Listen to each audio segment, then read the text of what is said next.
Gente, a Thalita passando aqui hoje rapidinho para dar algumas diquinhas de como lidar com as crias de vocês, né? Com os filhotes, com os alunos, com aquelas crianças que vocês são responsáveis ou ajudam na criação. Então, algumas coisas na criação das crianças seguem um modelo muito antigo, muito tradicional, e hoje a gente tem uma geração completamente diferente. Então, nós adultos precisamos ter consciência que criar uma criança hoje não é a mesma forma que se criava uma criança há 50 anos atrás. Então, algumas coisas precisam mudar. Então, eu tô aqui hoje para desfazer algumas frases clichês, algumas coisas que a gente costuma usar no nosso dia a dia, mas que a gente pode transformar isso numa relação mais nivelada entre adulto e criança e algo mais tranquilo e mais prazeroso. Por exemplo, uma coisa boba. Ao invés de você falar para sua criança sim ou não, fala para ela uma coisa que ela pode fazer, né? Então, por exemplo, não pode pular, brincar em cima do sofá. Não, fala para ela assim, brinca no chão. Porque quando você oferece uma condição, ao invés de negar ou de aceitar, a criança vai cooperar mais, porque ela vai... Outra coisa que a gente costuma fazer muito, e essas coisas, gente, a gente faz assim, inconsciente, é na rotina, é na correria, a gente acaba tendo esses tipos de atitude e que acabam sendo prejudiciais para a criança, porque a criança ela tem formação.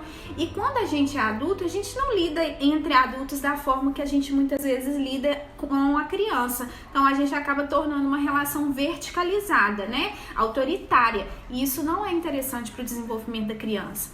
Então, por exemplo, a criança levou um susto, aí você fala assim, foi só um susto, não precisa chorar, não doeu, né? Quando na verdade você pode tratar de outra forma, falar assim, nossa, que susto, meu filho, doeu?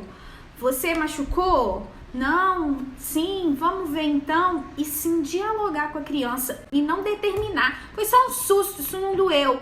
Você não sabe, você não tá na pele da criança, então a gente precisa ter uma frase muito clichê. Isso não é motivo para chorar, né? Calma, gente, você não sabe o motivo do choro, cada um é que vai falar. Tem gente que é muito mais emotivo do que a outra, tem gente que chora muito, tem gente que não chora por nada. Isso é traço de personalidade, então a gente tem que respeitar. Então a gente avalia a situação e dependendo a gente fala assim, entendo que isso te deixou triste, eu posso te ajudar? Você quer um abraço? Né? Lidar com o choro, com o sofrimento de uma outra forma. Por quê? Né? Porque assim a criança ela vai te dizer como que ela está se sentindo. Então a nossa função é legitimar e acolher isso, porque a criança está aprendendo a lidar com os sentimentos, está aprendendo a entender, a nomear, a dizer o que ela sente, né? Então a nossa função é essa. As frases que a gente usa muito, né, relacionada ao choro, aquela, né? Eu vou te dar um motivo para chorar de verdade daqui a pouco, se você não parar, né? Isso é birra, isso é manha, tá chorando para me manipular. Muitos pais falam assim, para de chorar por bobeira. Também tem aquela famosa assim, tá todo mundo olhando você chorar, que coisa feia, que vergonha. Não, gente, como eu disse, né?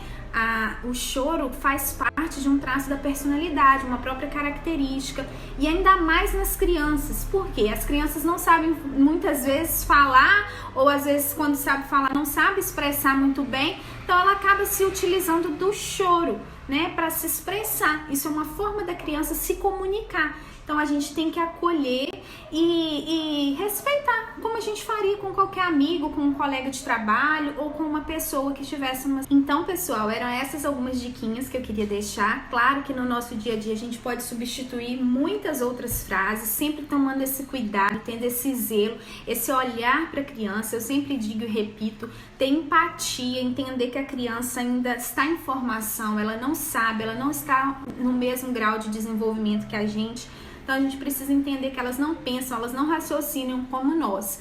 Então ter sempre esse cuidado aí, né, de uma criação mais democrática, que respeita as nossas crianças, lógico, tudo com os seus limites, porque pai, mãe e responsáveis e professores existem também para determinar essa organização, esse respeito, né, mas sempre que possível sendo tolerante, amoroso e carinhoso, porque as crianças precisam disso para crescer num ambiente saudável, tá bom, gente? Espero que vocês tenham gostado desse videozinho e até o próximo. Tchau, tchau!